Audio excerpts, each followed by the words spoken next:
Si je vous le montre au microscope, c'est une 5100 ohms. Puis il y a le capteur ici. Puis le capteur aussi, si vous remarquez bien, il y a 4 sorties. 1, 2, 3, 4. Généralement, ça vient juste ça. Il n'y a même pas de board en arrière. Ou si ça vient qu'un board, souvent, c'est juste un connecteur. Mais il y a 4 sorties, mais il y a 3 pins ici. Jusqu'à voir la 4e. Elle n'est pas utilisée. Elle n'est pas utilisée. Il y en a une qui n'est pas utilisée du tout.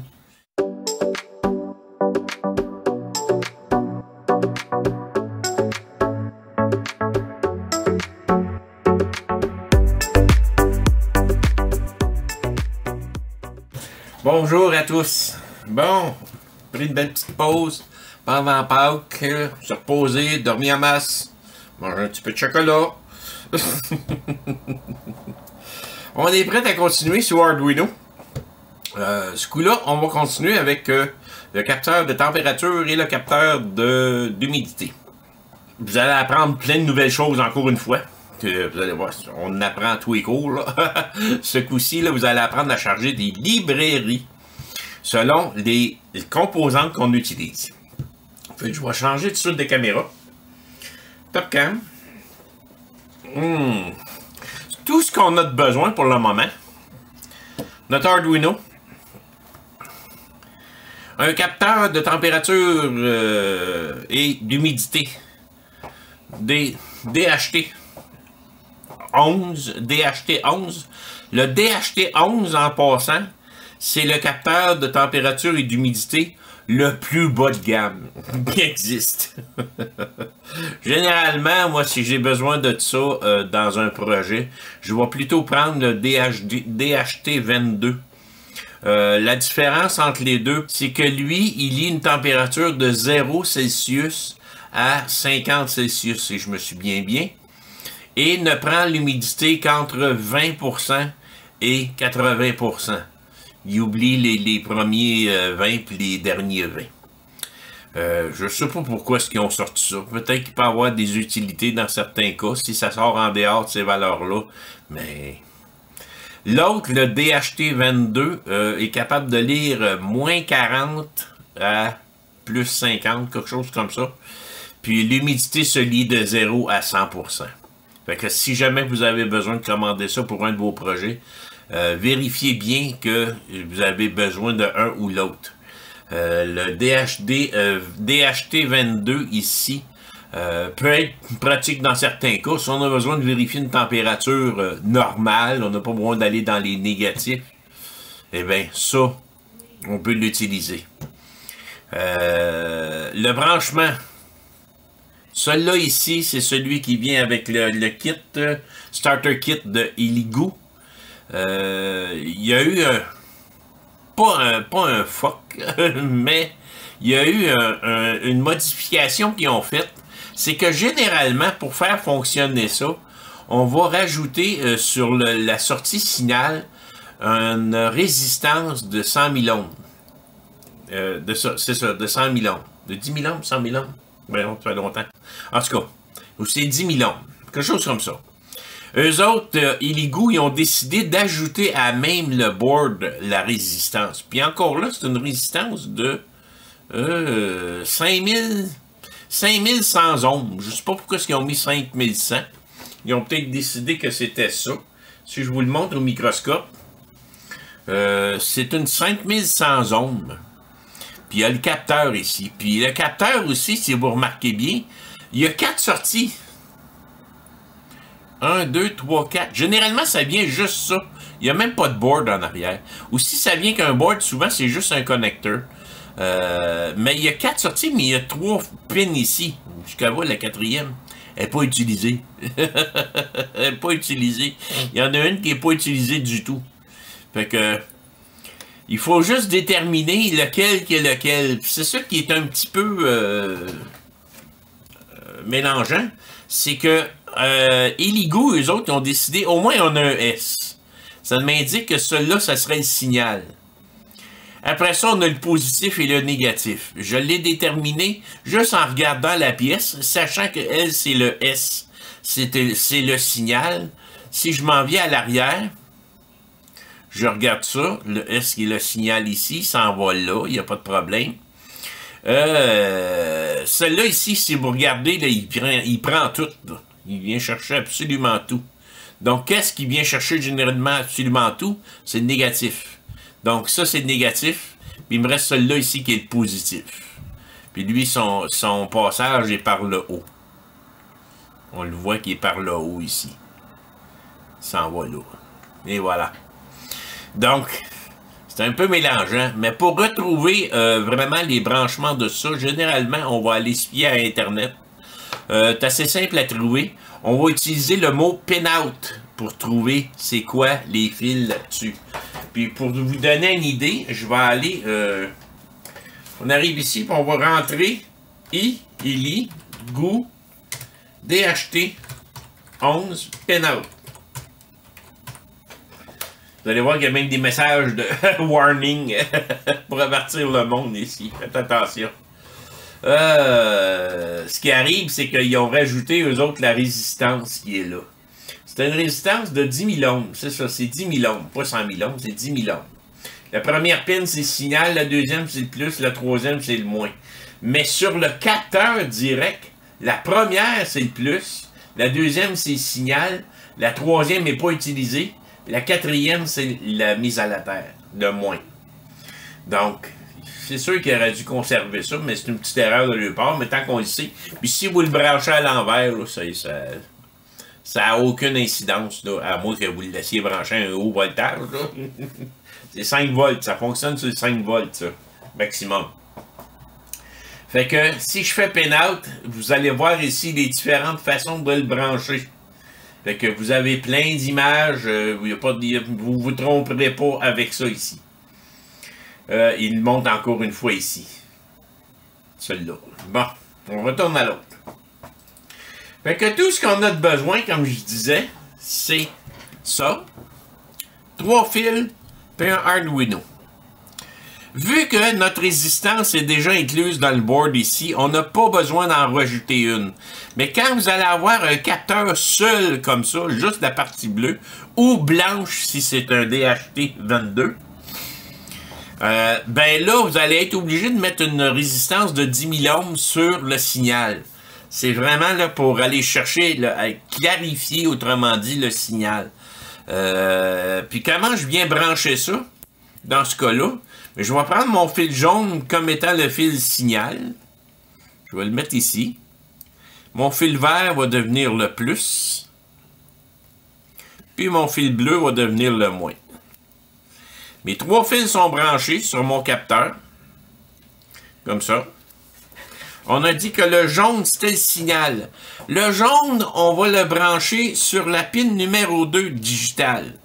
On a la 0, la 1, la 2 ici. Le vert, on va le brancher sur la pin 5 volts. Puis finalement, le bleu, on va le brancher sur la mise à la terre. Fait que c'est aussi simple que ça, il n'y a rien de compliqué là. Je vais vous montrer le petit plan sur Fritzing. C'est vraiment simple à brancher. Comme vous pouvez le voir, là, il n'y a rien de compliqué. Puis là, en passant, là, j'ai juste un DHT 11 ici. Il n'est pas le board exactement. Mais j'ai branché vraiment les pins de celui-là. Donc, le signal, il était là. Mais vous, sur le board, c'est pas pareil. Le signal, c'est le premier. Le deuxième, c'est le positif. Le troisième, c'est le négatif.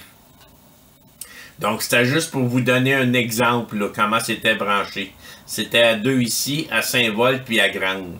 Fait que c'est un aide seulement. Fait qu'on retourne à notre plan ici. Tout est branché. On peut déjà aller à brancher notre Arduino directement sur notre ordinateur. Et là, on va aller travailler avec Arduino IDE. J'ai déjà nommé ici Arduino Cours 7, température et humidité. J'ai mis la date d'aujourd'hui. Quand on travaille avec des modules externes comme ça, dans la grande majorité des cas, ces modules-là viennent avec des librairies pour les utiliser. Des librairies, autrement dit, qui contiennent tous les codes pour l'utiliser. Sinon, il faudrait tout réécrire à partir de zéro, tout ce qui se passe dans ce petit module-là ici. Fait que, au lieu de faire ça, on va aller charger une librairie qui va le faire fonctionner, ce petit capteur-là. Puis quand on charge une librairie dans Arduino, c'est assez simple. Vous vous souvenez que j'avais parlé des fonctions qu'on aurait pu les sauvegarder, puis les réutiliser plus tard en les rappelant. Mais c'est un peu ça. Mais c'est encore plus évolué, là, parce qu'il y a bien des fonctions là-dedans. Là. Il y a bien du codage pour faire fonctionner ça. Mais c'est toujours simplifié au maximum. Il y a toujours quelqu'un quelque part qui va faire un programme pour une librairie, pour l'utiliser à sa plus simple expression. Dans ce cas ici, si on s'en va dans notre Arduino ici, puis dans le côté gauche, on a ce qu'on... Avant d'aller là, je vais aller dans Croquis en haut et dans importer une bibliothèque et gérer les bibliothèques.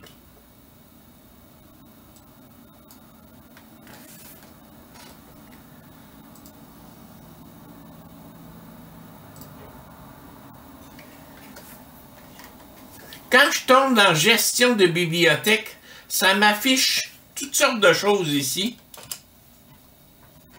sur qu'est-ce que je peux charger dans Arduino, autrement dit. J'aurais pu cliquer ici, c'était la même chose. Je clique sur les petits livres qui sont là. Je me ramasse avec une bibliothèque de code. Nous, dans notre cas, on veut utiliser le code qui va faire fonctionner ce module-là. Puis, ça peut arriver qu'il existe plusieurs librairies pour un même module. Nous, tout ce qu'on va faire, c'est d'en filtrer les recherches ici en haut. On va marquer DHT 11. Et aussitôt, il nous fait apparaître plusieurs librairies qui parlent DF Robot, DHT 11. Ça, c'est la marque DF Robot. Moi, j'en ai pas ici pour Eligo. Je me trompe pas. J'en ai pas directement là. Mais j'en ai ici la première. C'est pas celle-là. Celle-là, c'est une librairie de base. On n'a pas de besoin. Mais on a la première ici qui a DHT 11 qui va nous permettre de le faire fonctionner. Moi, il faut que j'installe cette librairie-là dans mon Arduino pour pouvoir l'utiliser. Donc, on va aller cliquer sur le bouton « Installer ». Vous avez des messages qui apparaissent dans la sortie ici en bas, comme quoi que il y a eu un téléchargement si vous êtes branché sur Internet. Si vous n'êtes pas branché sur Internet, vous allez avoir un message d'erreur en passant. DHT 11 à 2.1.0, ils l'ont installé. Ils sont en train d'installer, ils l'ont installé. Donc, on a maintenant cette librairie-là de disponible pour être utilisée, autrement dit, avec ce module-là. Mais là, c'est pas juste ça qu'il faut faire. Il faut l'inclure à même notre code, autrement dit, la mettre en référence externe. Il va aller chercher des informations sur cette librairie-là pour qu'est-ce qu'il y a besoin pour bien faire fonctionner notre application qu'on est en train de créer. Donc, si je m'en vais dans Croquis et importer une bibliothèque, quand j'arrive ici, si je regarde dans tous ceux qui existent déjà, parce qu'il y en a qui sont déjà chargés, à un moment donné, là, quand vous allez être habitué de travailler avec Arduino, vous allez en avoir là-dedans, là, à plus finir. Là. Mais si je regarde un peu en bas, j'ai DHT 11 qui est ici. Je vais cliquer dessus. Il vient de rajouter cette ligne-là à mon code. Autrement dit, il sait qu'il doit l'inclure dans ma programmation.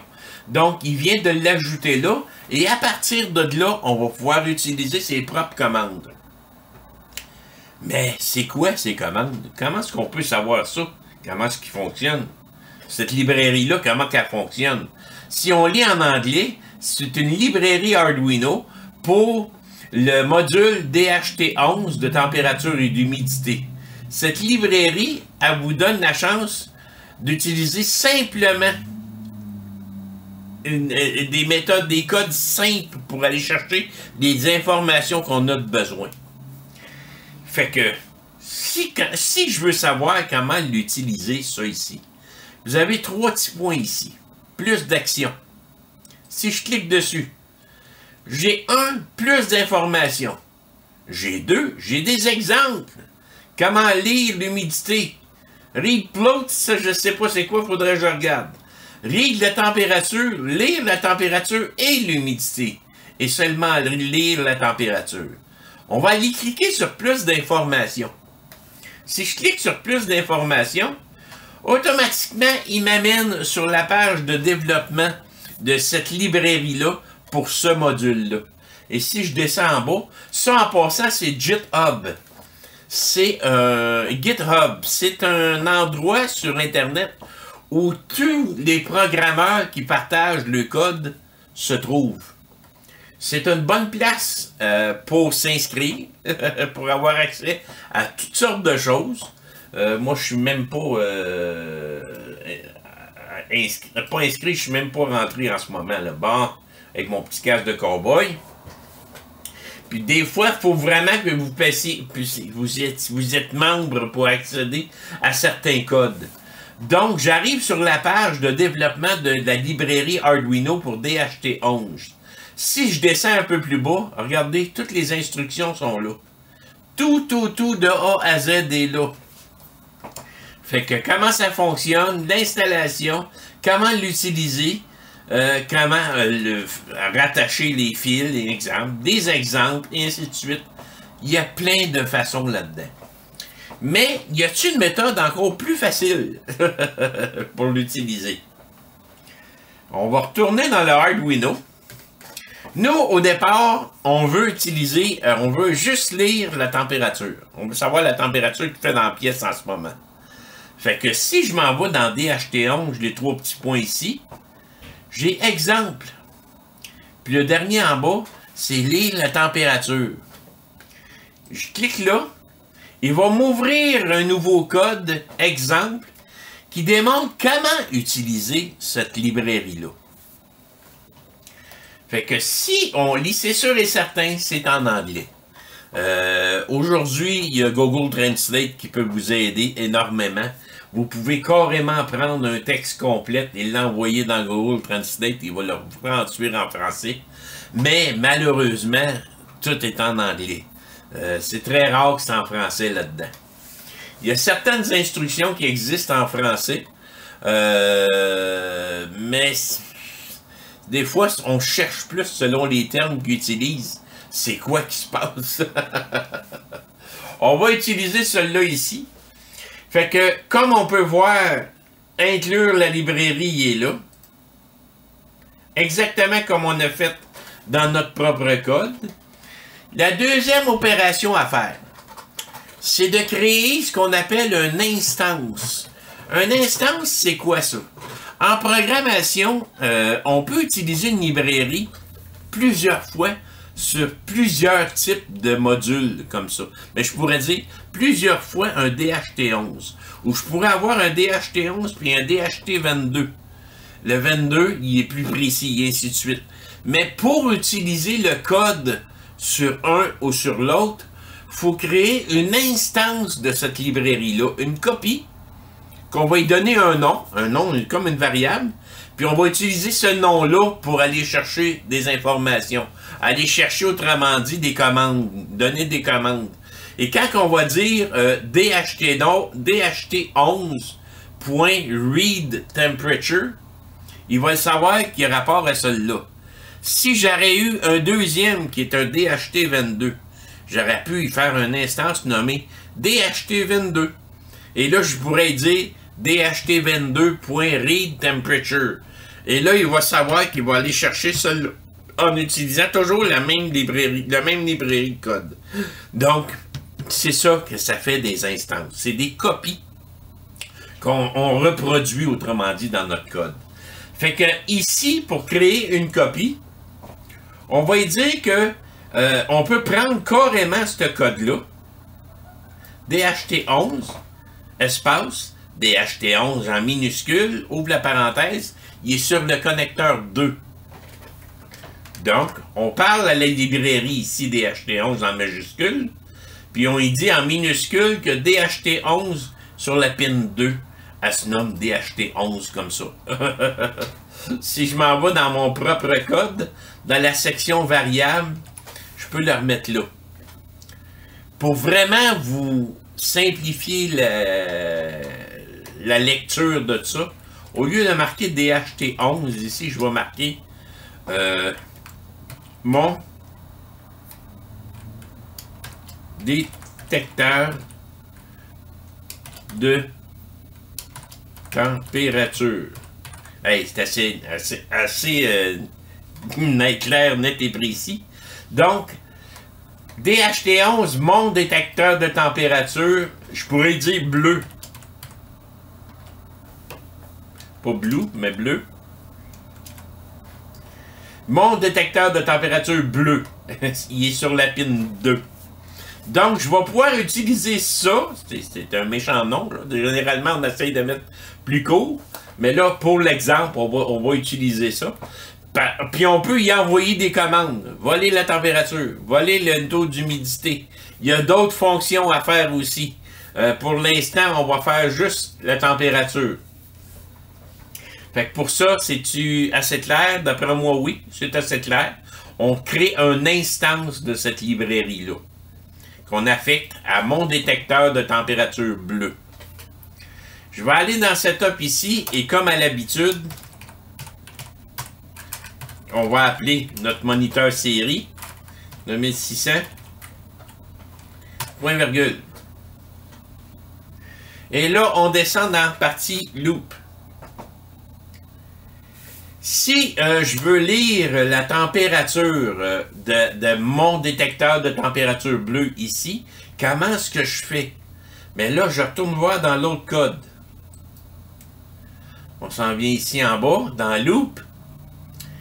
Dans Loop, ici, ils ont créé une variable nommée température qui est égale à DHT11. Nous, c'est mon détecteur de température bleue. Point read température. Lis la température. C'est aussi simple que ça. Donc, je pourrais prendre tout ça,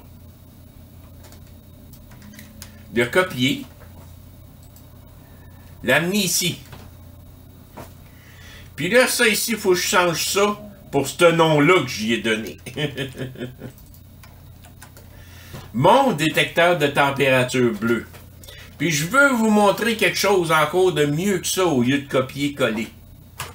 Quand on charge une librairie externe, on charge aussi tous ces noms de variables.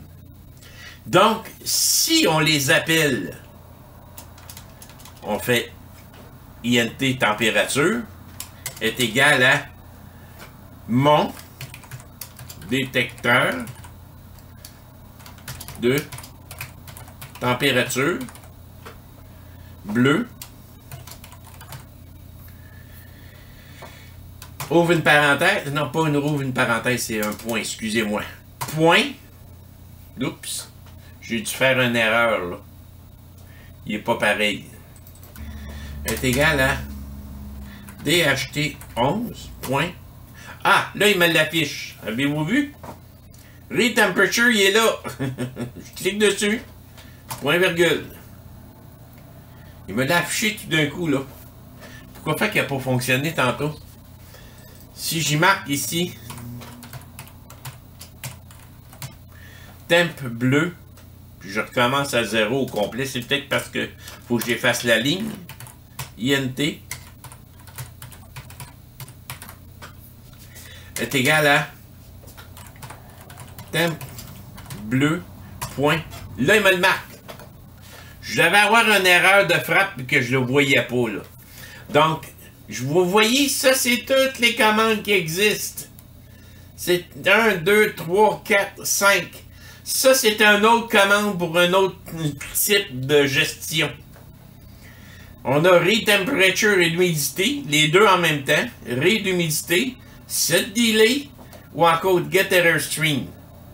Puis on a un read température tout court. Nous, c'est ça qu'on a de besoin. Puis on met un point virgule. Fait que c'est tout si simple que ça.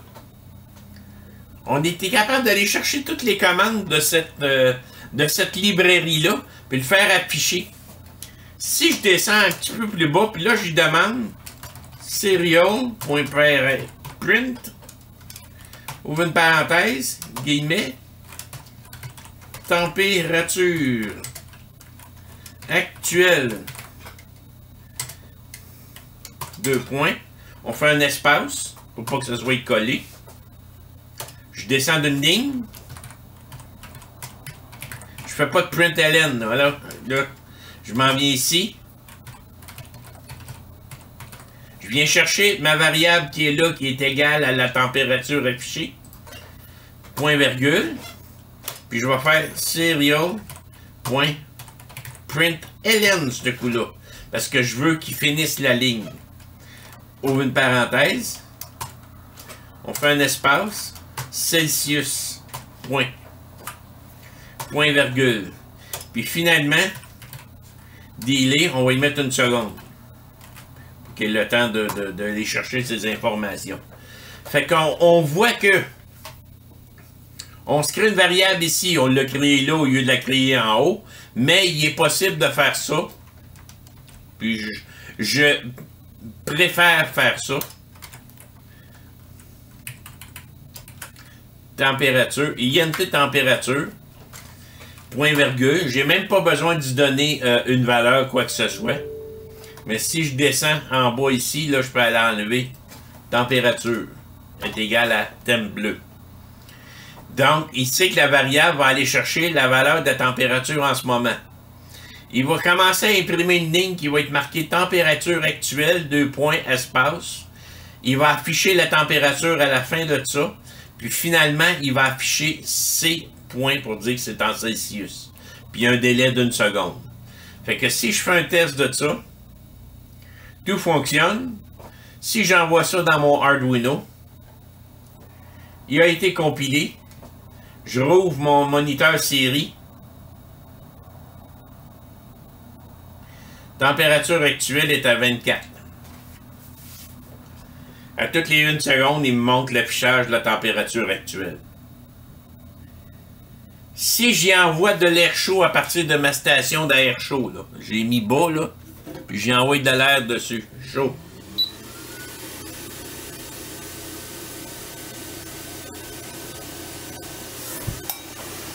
Je pense 25, 25, 26, 26, 27, 28, température monte.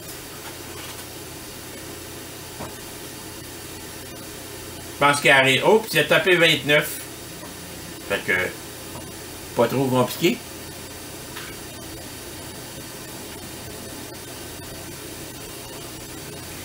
Pas trop compliqué faire afficher ça. Prochaine étape, on va faire afficher le taux d'humidité. Bon, avant d'aller plus loin par contre, je vais vous expliquer l'affaire. Quand on appelle, généralement quand le monde font des librairies comme ça, ils font aussi un genre de capture si jamais il y a une erreur. Si jamais le module arrête de fonctionner, pour pas que ça arrête toute l'application au complet. Donc, on va vérifier dans l'autre programmation, il y a une façon de faire pour justement appeler cette fonction-là. C'est qu'on vérifie avant d'utiliser la commande température, avant d'aller chercher la donnée qui est dans température, on vérifie s'il y a justement des données dedans. Si le capteur de température ne fonctionne pas, il n'y aura aucune donnée. Il n'y a rien qui va fonctionner. Autrement dit, là, si je m'en viens ici, température actuelle, il marque 23. Si je viens débrancher mon signal sur mon Arduino, température actuelle, 253 Celsius. Il continue à marcher. Mais c'est pas bon, là. Fait que s'il arriverait de quoi à notre capteur, ici, ce capteur-là, souvent, est à l'extérieur ou encore dans un environnement qui peut être accroché, des choses comme ça.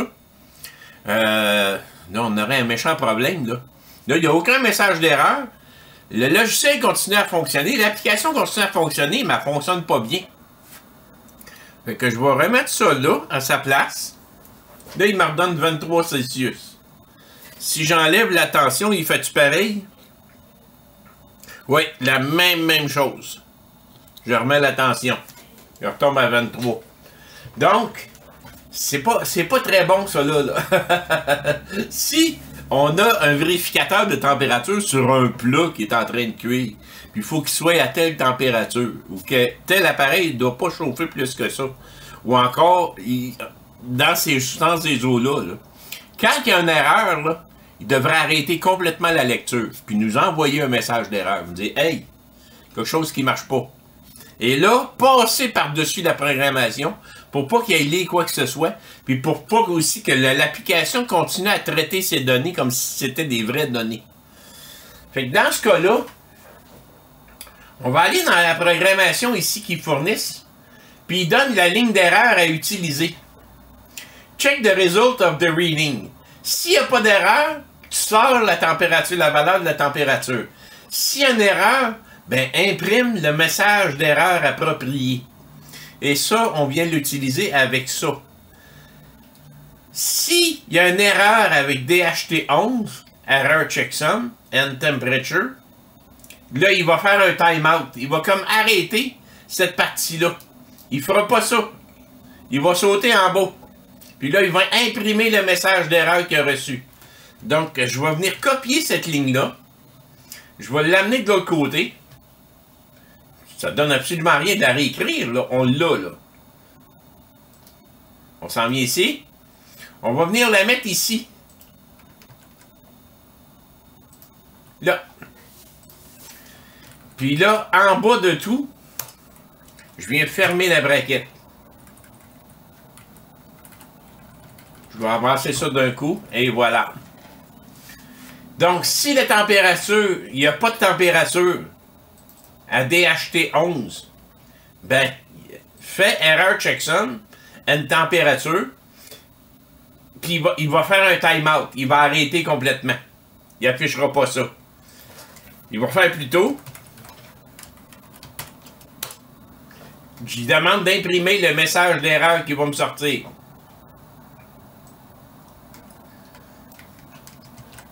Et là, je m'en viens ici. Je mets ça là. Il va transformer le message d'erreur en lecture, puis il va mettre ça dans température. Puis il va nous imprimer ça. Fait que, si on vient tester ça, tout est beau. J'envoie ça à mon Arduino.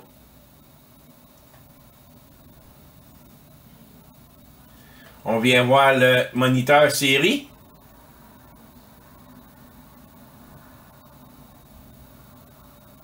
Voyons, je vais le monter, puis je suis pas capable d'avoir la flèche.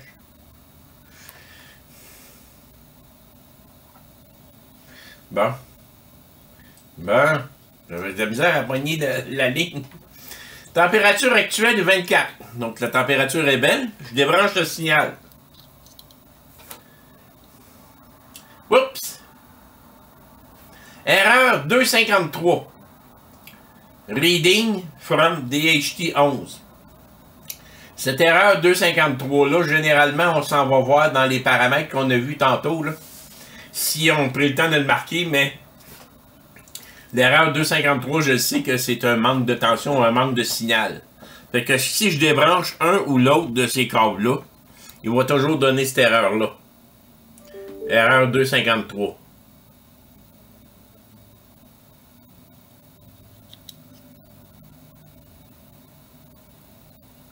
Avez-vous vu aussi qu'il augmente la vitesse? Quand je vous disais qu'on pouvait sauter pour arrêter une partie de la programmation, c'est ça.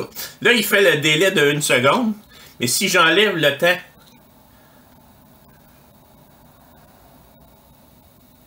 Donc là, il reste en ce moment, là. Je vais enlever plutôt la tension. Et voilà. Là, il saute carrément par-dessus, puis il fait plus d'1 seconde. On le remet. Il a fait 24. Fait que c'est juste ça pour se protéger. C'est mieux d'avoir un message d'erreur comme ça que de le laisser continuer à fonctionner puis qu'il vous transforme votre plat en tout fondu. Le feu poigne quelque chose. Ça prend des sécurités comme ça dans votre programmation. Fait que c'est comme ça qu'on vient les mettre. Prochaine section. Si je veux avoir l'humidité, on va fermer celle-là. Je m'en viens encore une fois ici. Exemple. L'humidité.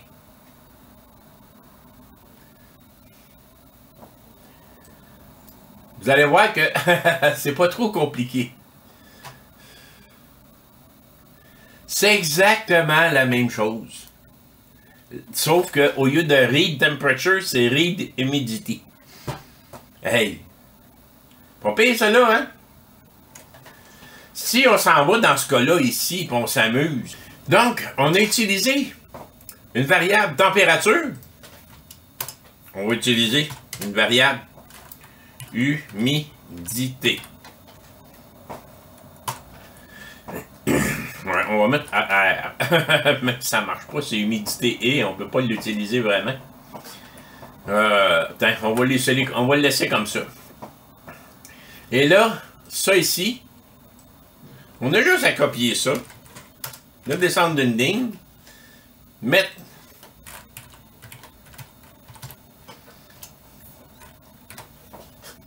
Dis, comment j'ai écrit là? Humidité. Ben. Temp bleu. Read. Humidity. Oups, c'est pas écrit comme faut. Humidity.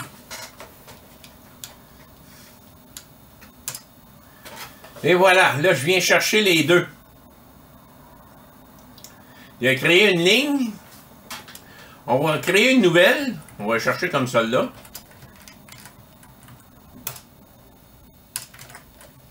Humidité actuelle.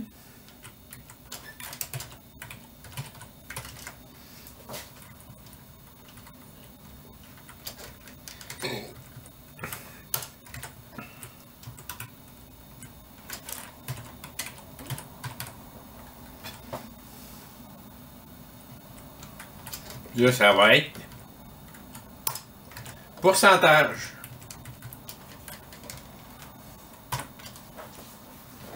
Et voilà. Puis là, il y a le délai. Si je vérifie ça, j'ai aucune erreur. J'envoie ça dans mon Arduino.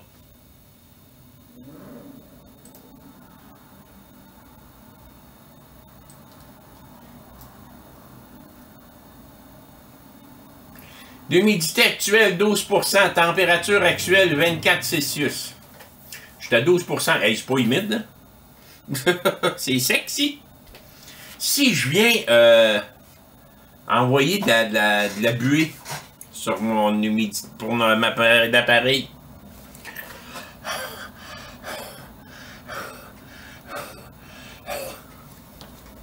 Oh! Rendu à 44%.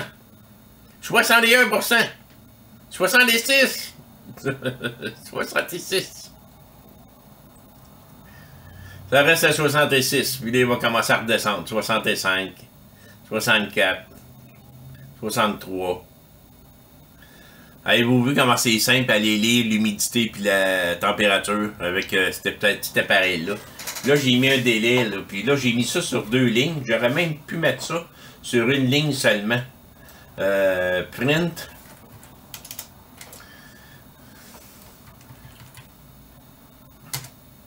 Puis là, on voit ça ici. On va j'ai fait tout ça sur une ligne complète. On envoie ça. Fait qu'on l'ajuste vraiment selon nos besoins.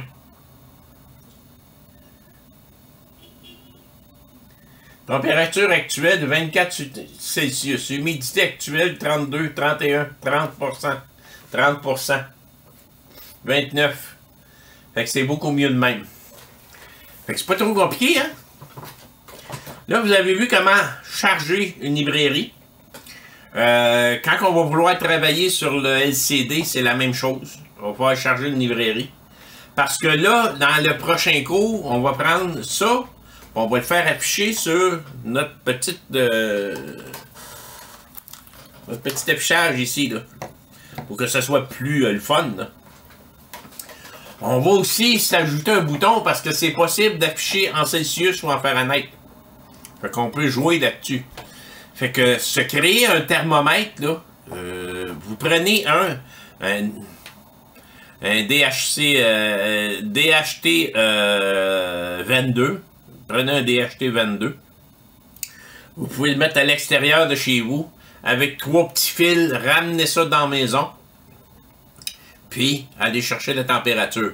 Vous allez voir qu'à un moment donné, même qu'il est possible de prendre ça, de l'envoyer dans un petit module Wi-Fi et d'envoyer ça directement dans l'Arduino par la suite. Plus de fil. Fait que vous voyez tous les petits appareils qui apparaissent partout, là. C'est toutes des choses comme ça. Ça fonctionne tout avec des choses comme ça. J'ai réparé, pas réparé, j'ai vérifié un board d'imprimante 3D. Là, 2 semaines. Le chip venait de Arduino Nano. Il est programmé d'une certaine façon, puis après ça, il est mis sur leur board à eux autres. Puis là, ils font faire fonctionner les imprimantes 3D avec ça. Tout se fait avec ça. Fait que c'est archi simple de faire ça, là. Puis ça prend juste de la pratique. Vous allez pouvoir faire ce que vous voulez. Fait que dans le prochain cours, on fait afficher ça sur notre écran. Ça va être beaucoup plus beau.